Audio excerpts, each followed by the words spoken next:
इस आदमी पे 307 आईपीसी एक बार नहीं कई बार लगी है। अगर आप दिखा पाए तो इस पे 302 मर्डर की भी धारा लग चुकी है। और इतना ही नहीं, आप इससे जाकर के एक बार सवाल पूछिएगा कि ऐसा क्या हुआ कि 1996 में आप चुनाव नहीं लड़ पाए। 1996 पे इस आदमी से दाऊद इब्राहिम के साथ संबंध रखने का आरोप लगा, जिसके तहत इस पे टॉड एक्ट लगा। इस देश में इससे बड़ी धारा नहीं होती है। क्या ये भारत आने वाले काल को ऐसा देखेगा कि इस देश में बच्चियां बंद कमरों के अंदर अखाड़े में जाने का सपना देखेगी और उसकी मां ये कह देगी नहीं बेटा बाहर ब्रिजभूषण बैठा है निकलना मत। ये कहता है कि अगर मुझ पे आरोप सिद्ध हुए तो मैं गोली मार लूंगा। कितना नादान है, शरीफ है ये। फिर ये उसी टाइम ये भी कहता है कैमरे पे कि एक आदमी सामने था और मैंने उसको गोली मार दी। ये बाहुबली भी है, जिसको देश के राजनीति का युग पुरुष अटल बिहारी वाजपेयी ने ये कहा हो कि तुमने आदमी मरवा दिया। उस आदमी को कितनी शराफत आ रही है कि मैं खुद को गोली मार लूंगा। दिलों में हौसले बैठाए। 13 महीने में पहले गए थे, अगर 13 साल भी लगे तो इस जंतर मंतर पर ऐसा इतिहास लिख कर जाएंगे कि आज के बाद इस भारत में कभी ब्रिजभूषण पैदा नहीं होगा। ये बात तय रख लेना। एक बात का मतलब आज तक नहीं समझ आया, वो बात आधी दफन हो गई। कभी वक्त मिले तो प्रधानमंत्री से ये पूछते हुए कि तुम पर्स रखते हो या नहीं रखते हो, आम काट के खाते हो कि चूस के खाते हो, अगर इससे फुर्सत मिल जाए तो ये पूछ लेना कि जब आपने ये बात कही थी कि मैं कपड़े देखकर आदमी पहचान लेता हूं, इसका मतलब इस देश को समझाते जाना मतलब है क्या।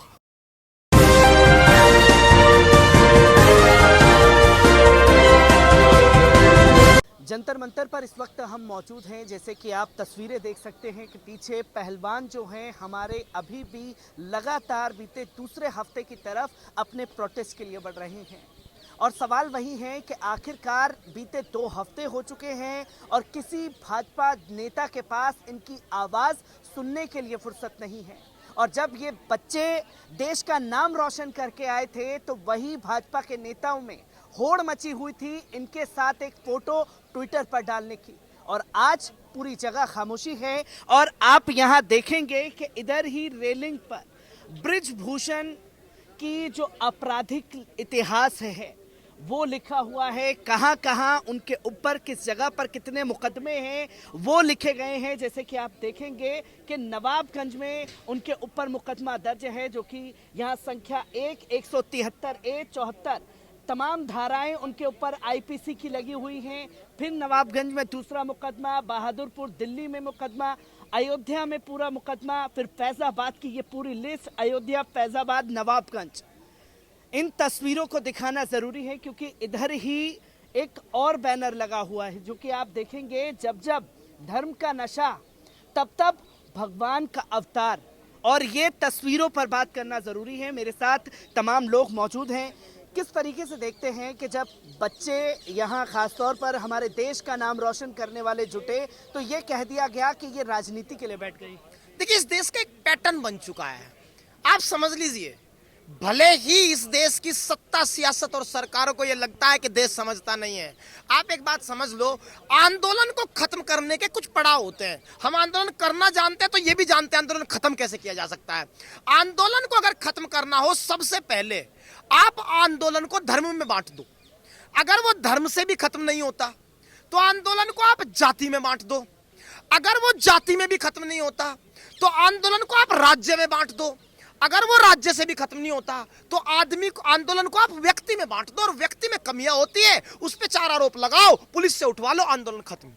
ये तमाम तौज तरीके इस देश में आंदोलन को खत्म करने के लिए मौजूदा सरकार ने किसान आंदोलन से लेकर के आज के वक्त तक इस आंदोलन को खत्म करने के लिए प्रयोग किए जा चुके हैं उनकी तरफ से। जिस आपराधिक रिकॉर्ड का बात आप कर रहे थे, अगर आपका कैमरामैन दिखा पाए, ये तस्वीर जितनी छोटी इस ग्राफ पे नजर आ रही है इतनी छोटी है नहीं। मैं आपको समझाता हूं, इस आदमी की कुंडली इससे भी बड़ी है। ये जिसको युग पुरुष बताया जा रहा है, ये युग पुरुष कैसा बताता हूं। ये आदमी 1991 में पहली बार भारतीय जनता पार्टी के चुनाव पर टिकट जीतकर एमपी बन गया। एमपी बनने के बाद इस आदमी अपने सहयोगी पंडित सिंह थे इसके, जो कि सपा से मंत्री थे, उसके साथ कुछ विरोधाभास होता है। पंडित सिंह ये कहते हैं कि मुझ पे 20 गोलियां दागी गई। इस आदमी पे 1993 में सबसे पहले 307 लग गई। अगर आपका कैमरामैन दिखा पाए, इस आदमी पे 307 आईपीसी एक बार नहीं कई बार लगी है।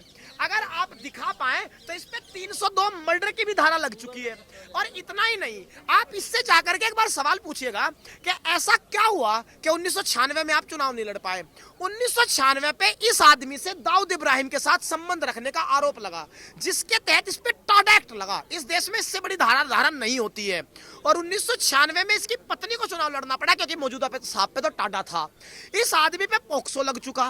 पोक्सो लगने के बाद मुझे नहीं लगता कि कभी इस देश के संविधान बनाने वाले बाबा भीमराव अंबेडकर ने यह कल्पना की होगी कि 75 साल बाद जब भारत अपने अमृत काल को मना रहा होगा, जब भारत को पर्यायवाची मदर ऑफ डेमोक्रेसी कहा गया होगा, लोकतंत्र की मां कहा गया होगा, उस मां की ममता को इस कदर रोक दिया जाएगा कि 4 बेटियां जिन्होंने इस देश को पहचान दी थी, जिसने अखाड़े की मिट्टी को नगीना बना दिया था, उन बेटियों को न्याय मांगना पड़ेगा। 75 साल बाद भारत किस अमृत काल में मौजूद है कि इन आम बच्चियां ये नहीं है। वुमेन्स वर्ल्ड चैंपियनशिप में पहली बार पहली महिला मेडल लाने वाली न्याय की भीख मांग रही है। क्यों मांग रही है? क्योंकि आप जानते हैं इस व्यक्ति को कई बार संरक्षण मिल चुका है। और यही कारण है कि यह आदमी इतने भरोसे में बात कर रहा है। इस देश में पहला आदमी है जो 2 बातें कह रहा है कि भाई प्रधानमंत्री एक बार कह तो दे, मैं इस्तीफा दे दूंगा। कितना विश्वास है इसको प्रधानमंत्री पे। दूसरी बड़ी बात, यह आदमी कितना ताकतवर है, यह कहता है कि मुझे भाजपा की जरूरत नहीं, भाजपा को मेरी जरूरत है। और कितना ताकतवर है इसका अंदाजा लगा लो कि ये योगी आदित्यनाथ के मुख्यमंत्री होते हुए ऑन कैमरा कह रहा है कि आजम खान जनता के नेता है। कोई आदमी इसके सिवा भारतीय जनता पार्टी में आजम खान को जनता का नेता बना के दिखा दे, अगले दिन पार्टी में होकर दिखा देना, लेकिन इस आदमी पे कोई कार्रवाई नहीं होती है। सवाल आज भी वही है कि ये व्यक्ति, मैं आपको ये कह रहा हूं कि इन तीनों बच्चियों को, क्योंकि इनको तो नेशनल पहचान मिली है, इनको तो इसकी 10 पीढ़ियां लग जाएगी ना, तब इनकी तरफ आंख उठा के देख नहीं पाएगा। इनका ये कुछ नहीं बिगाड़ सकता। इन तीनों को साइड में कर दो, साक्षी मलिक को भी साइड में करो, बजरंग पुनिया को साइड में करो, विनेश फोगाट को, इनके पास नेशनल पहचान है। उन 6 छोटी बच्चियों का क्या होगा जो गरीब परिवारों से आती है और जिसने इसके खिलाफ गवाही दी है? इसका मतलब तो उन परिवारों को ये जीने नहीं देगा। हिस्ट्री सीटर आदमी है। 2 बातें बहुत साफ हैं भाई, संसद को एक बात तय करनी होगी इस देश की विधायिका, इस देश की कार्यपालिका। न्यायपालिका नाम इसीलिए नहीं ले रहा हूं क्योंकि इस देश में न्यायपालिका ने तो इतिहास रच दिया इस मामले में जजमेंट देके। कल का भी इंतजार नहीं किया, इमीडिएट एफआईआर, रात से पहले खिलाड़ियों को सुरक्षा। इससे बड़ा मैं साधुवाद करता हूं इस देश के चीफ जस्टिस ऑफ इंडिया को, उनके दंडवत प्रणाम उनके चरणों में कि उन्होंने ऐसा इतिहास न्यायपालिका का लिख दिया। न्यायपालिका ने अपना काम कर दिया। अब कार्यपालिका और विधायिका 2 में से एक काम कर दे, या तो इस देश में इमीडिएट कानून बना दे कि भाई पोक्सो एक्ट में आज के बाद गिरफ्तारी नहीं होगी एफआईआर होते ही, और अगर नहीं है तो यह बता दे कि दिल्ली पुलिस की वो कौन सी मजबूरी है कि वो कानून का पालन किए बिना पोक्सो एक्ट में एफआईआर करके भी गिरफ्तारी नहीं कर रही। 2 बातों में से एक बात चुननी पड़ेगी, 2 में से कोई एक बात पे जवाब देना पड़ेगा। क्योंकि व्यक्ति ताकतवर है इसलिए आप उस पर कार्रवाई नहीं कर रहे हैं, तो बच्चियों के भविष्य का क्या होगा? क्या ये भारत आने वाले काल को ऐसा देखेगा कि इस देश में बच्चियां बंद कमरों के अंदर अखाड़े में जाने का सपना देखेगी और उसकी मां ये कह देगी नहीं बेटा बाहर ब्रिजभूषण बैठा है निकलना मत? क्या भविष्य भारत का ऐसा गढ़ा जाएगा? अगर भारत का भविष्य ऐसा गढ़ा जाएगा तो जान लेना भारत मां कभी इतनी कमजोर हुई नहीं। इस तरह के आदमी का इलाज अगर सरकार करती है तो करे, नहीं वक्त ने तो अच्छो का इलाज किया है। वक्त ने तो अच्छो का इलाज किया है। इसी के साथ साथ मैं आपसे ये जानना चाहूंगा, व्यक्ति इतना ताकतवर है कि वो डंके की चोट पर ऑन कैमरा कह रहा है कि अगर आरोप सिद्ध हुए तो खुद को गोली मार लूंगा। आदमी ये भी कह रहा है, देखो ये आदमी कितना बेरूपिया है। ठीक, आदमी ने बात पकड़ ली। दूसरी बात भी बताओ साथ में, दोनों बातें साथ देखो तो इसका बेरूपियापना समझ में आएगा। ये कहता है कि अगर मुझ पे आरोप सिद्ध हुए तो मैं गोली मार लूंगा। कितना नादान है, शरीफ है ये। फिर ये उसी टाइम ये भी कहता है कैमरे पे कि एक आदमी सामने था और मैंने उसको गोली मार दी। ये बाहुबली भी है जो दूसरा गोली मार देगा। और फिर ये भी कह रहा है बेचारा बन के मैं खुद को गोली मार लूंगा। मेरे भाई, इस पाखंड के खेल से, मीडिया के सामने ये सर्कस और मुजरा करने से इस बार पीछा नहीं छूटेगा। इस बार इलाज होगा। ये मुजरा करने से मैं खुद को गोली में क्यों मार रहे हो भाई साहब? हम तो ये कह रहे हैं कि आप, अगर दिल्ली पुलिस इस मामले में आंखें बंद कर चुकी है, शायद किसी नशे में है, तो जाओ उसके पास खुद ही और कहो कि मैं इस देश का एक चुना हुआ संवैधानिक पद पर बैठा हुआ व्यक्ति हूं। मेरा रात दिन ईमान रोता है कि मुझ पर झूठे आरोप लगे हैं। तुरंत मुझे जेल में डांट के फास्ट ट्रैक कोर्ट में 8 दिन में इसकी सुनवाई पूरी करो, तुम सरकार में हो। अपने आदमी को बचा लो, इसमें क्या बात है भाई? आदमी सरकार का है, सरकार अगर मान रही हो कि आदमी निर्दोष है, 8 दिन में फास्ट ट्रैक कोर्ट में बैठाओ 3 जजों को, दूध का दूध पानी का पानी हो जाएगा। होगा नहीं। क्यों? अगर ये आदमी इतना निर्दोष होता तो ये खुद ही बता रहा है कि इंटरव्यू में कि एक आदमी 2004 में लोकसभा चुनाव में, ब्रजभूषण शुक्ला शायद उनका नाम है अगर मैं ठीक हूं तो, उनको बीजेपी ने टिकट दे दिया। शुक्ला साहब को जब टिकट दिया, कितना बड़ा इत्तेफाक हुआ कि जिस दिन 2004 का चुनाव हो रहा था लोकसभा का, उसी दिन उनकी मौत एक्सीडेंट में हो जाती है। और ये साहब खुद ही बता रहे हैं कि अटल जी का मुझे फोन आया 2004 में, बोला मरवा दिया। कितना शरीफ आदमी है ये, जिसको देश के राजनीति का युग पुरुष अटल बिहारी वाजपेयी ने ये कहा हो कि तुमने आदमी मरवा दिया, उस आदमी को कितनी शराफत आ रही है कि मैं खुद को गोली मार लूंगा। इतने क्राइम करने के बाद कोई खुद को गोली नहीं मारता।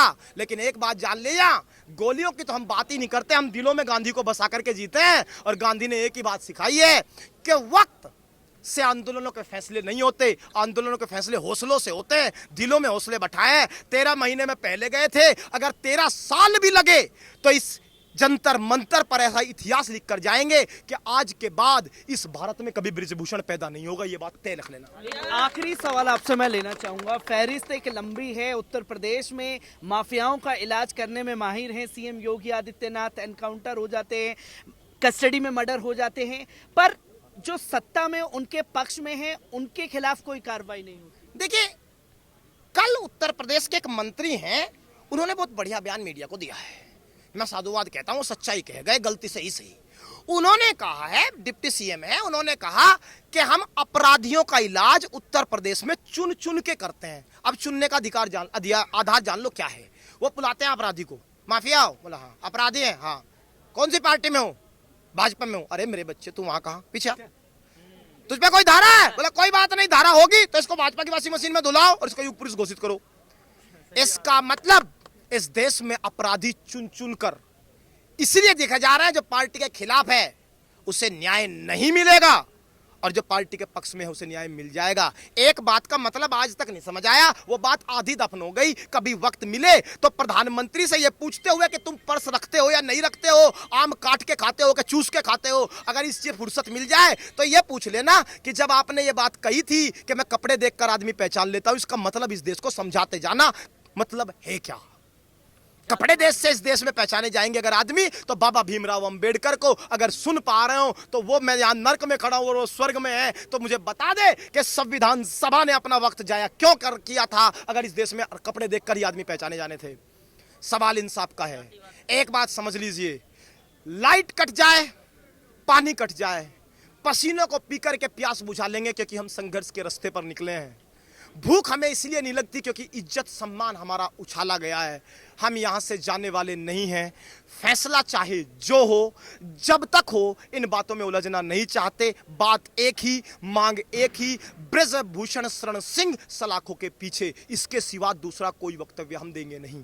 तो आप देख सकते हैं कि आम लोगों में गुस्सा जो है वो ब्रजभूषण शरण सिंह को लेकर के लगातार फूटता जा रहा है।